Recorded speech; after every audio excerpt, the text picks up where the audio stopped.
കാലിസ്റ്റേ, ഏറ്റവും സുന്ദരിയായവൾക്ക്. ഒരു യുദ്ധവും ഒരു ഇതിഹാസവും ഒരു പെണ്ണിന്റെ ദുരിതവും തുടക്കമിട്ട ഒരു ആപ്പിളിൽ കൊത്തിവെച്ച വാചകം.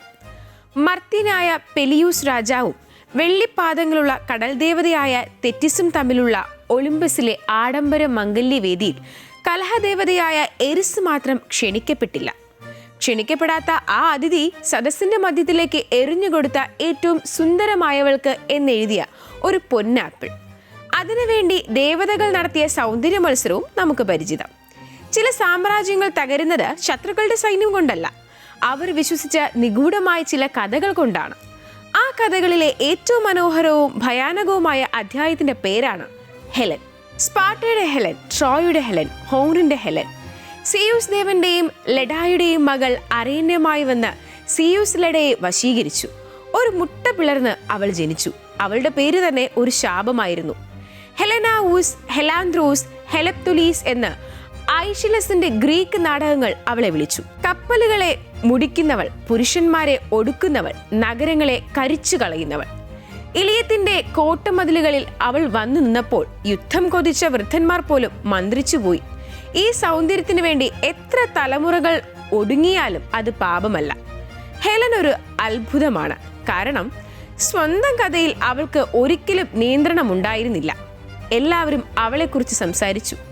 കഴിഞ്ഞ 3000 വർഷങ്ങളായി കവികൾ അവളെ പ്രണയിച്ചു. തത്വചിന്തകർ അവളെ ചോദ്യം ചെയ്തു. ചരിത്രകാരന്മാർ അവളെ സംശയിച്ചു. നാടകകൃത്തുകൾ അവളെ പ്രതിരോധിച്ചു. അവൾ യഥാർത്ഥത്തിൽ ജീവിച്ചിരുന്നോ എന്ന് നിശ്ചയിക്കാൻ ഇന്നത്തെ പണ്ഡിതന്മാർക്ക് പോലും സാധിച്ചിട്ടില്ല. ഇന്നത്തെ പ്രേക്ഷകർ പോലും അവളെ ട്രോജൻ യുദ്ധത്തിന് കാരണക്കാരിയായ സ്ത്രീ എന്ന് മാത്രമായി ചുരുക്കി കാണുന്നു. എന്നാൽ ഹോമർ അവതരിപ്പിക്കുന്നത് തികച്ചും വ്യത്യസ്തമായൊരു മുഖമാണ്. ഇലിയത്തിൽ ഹെലൻ സ്വന്തം അവസ്ഥയെക്കുറിച്ച് വേദനയോടെ ബോധവതിയാണ്. അവൾ സ്വയം വെറുക്കപ്പെട്ടവൾ എന്ന് വിളിക്കുന്നു. സ്പാർട്ട വിട്ടുപോകുന്നതിൽ ഖേദിക്കുന്നു. പാരീസ് ഒരു ദുർബലനും സുന്ദരനും ഉത്തരവാദിത്തമില്ലാത്തവനുമാണെന്ന് അവൾ കുറ്റപ്പെടുത്തുന്നു. ട്രോയയിൽ അവൾ ഏറ്റവും കൂടുതൽ ആദരിച്ചത് ഹെക്ടറെ മാത്രമായിരുന്നു. ചുറ്റും നടക്കുന്ന വിനാശത്തെ അവൾ തിരിച്ചറിയുന്നുണ്ട്. ഹെലൻ പ്രായപൂർത്തിയായപ്പോൾ ഗ്രീസിലെ പ്രതാപശാലികളായ എല്ലാ രാജാക്കന്മാരും അവളുടെ കൈപിടിക്കാനായി എത്തിച്ചേർന്നു. ഈ വലിയ മത്സരം ഗ്രീക്ക് രാജ്യങ്ങൾക്കിടയിൽ വലിയൊരു ആഭ്യന്തര കലഹത്തിന് കാരണമാകുമെന്ന് മനസ്സിലാക്കിയാണ് ഉപായശാലിയായ ഒഡീസിയസ് ആ തന്ത്രം നിർദ്ദേശിക്കുന്നത്. തിരഞ്ഞെടുക്കപ്പെടുന്ന ഭർത്താവ് ആരായാലും ഭാവിയിൽ അവനെ സംരക്ഷിക്കാൻ മറ്റെല്ലാ കാമുകന്മാരും ഒരുപോലെ ഒന്നിച്ചു നിൽക്കണമെന്നായിരുന്നു ആ ശപഥം. മെനലാവുസുമൊത്തുള്ള ആ ദാമ്പത്യത്തിലേക്ക് ട്രോജൻ രാജകുമാരനായ പാരീസ് കടന്നു വരുന്നതോടെയാണ് വിധി അതിന്റെ കറുത്ത നൂലുകൾ മുറുക്കുന്നത്. ആ രാജകീയ പ്രൗഢിക്കിടയിലും അവളുടെ ആത്മാവിനോട് ആരും ഒന്നും ചോദിച്ചതേയില്ല. ആ ദാമ്പത്യത്തിൽ അവൾക്കൊരു മകൾ പിറന്നു, ഹെർമൈനി. മകൾ കൊട്ടാരത്തിന്റെ വരുംകാല അവകാശിയായി വളരുമ്പോഴും ഹെലന്റെ ജീവിതം വെറുമൊരു രാജകീയ ഉടമ്പടി. പാരീസ് അവളെ വശീകരിച്ചതോ അതോ തട്ടിക്കൊണ്ടുപോയതോ അന്ധഗായകൻ ഹോമറിനും അറിയില്ല.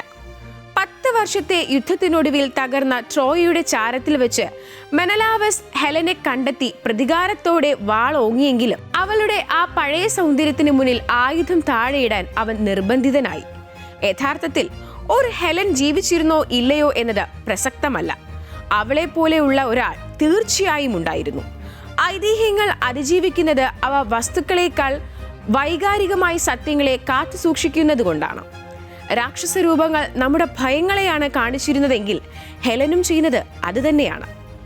അവൾ ആ സംസ്കാരത്തിന്റെ ഉത്കണ്ഠകളെയാണ് വെളിപ്പെടുത്തുന്നത്.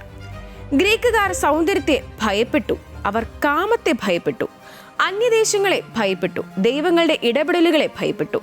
എല്ലാറ്റിനുമുപരി സമാധാനത്തെക്കാൾ വലുത് അഭിമാനമാണെന്ന് ഭരണാധികാരികൾ ചിന്തിക്കുമ്പോൾ എത്ര എളുപ്പത്തിലാണ് വലിയ സംസ്കാരങ്ങൾ തകർന്നടിയുന്നത്. ഹെലൻ ആ ഭയങ്ങളുടെ എല്ലാം കണ്ണാടിയായി മാറി. അതുകൊണ്ടായിരിക്കാം എല്ലാ കാലവും അവളെ പുനഃസൃഷ്ടിച്ചുകൊണ്ടിരിക്കുന്നത്. മധ്യകാല യൂറോപ്പ് അവളെ ഒരു ധാർമ്മിക മുന്നറിയിപ്പാക്കി. നവോത്ഥാന കാലം അവളെ അപ്രതിരോധിയാക്കി. റൊമാൻറ്റിക് കവികൾ അവൾക്കായി വിലാപഗീതങ്ങൾ എഴുതി. ആധുനിക ഫെമിനിസ്റ്റുകൾ അവളുടെ ശബ്ദം തിരിച്ചുപിടിച്ചു. ചലച്ചിത്രങ്ങൾ അവളെ ഒരു കാഴ്ച മാത്രമാക്കി. ചരിത്രകാരന്മാർ അവളെ തെളിവാക്കി. മനഃശാസ്ത്രജ്ഞർ അവളെ ട്രോമയായി കണ്ടു. എന്നിട്ടും അവൾ പിടികൊടുക്കാതെ ഒഴിഞ്ഞു മാറി നിന്നു.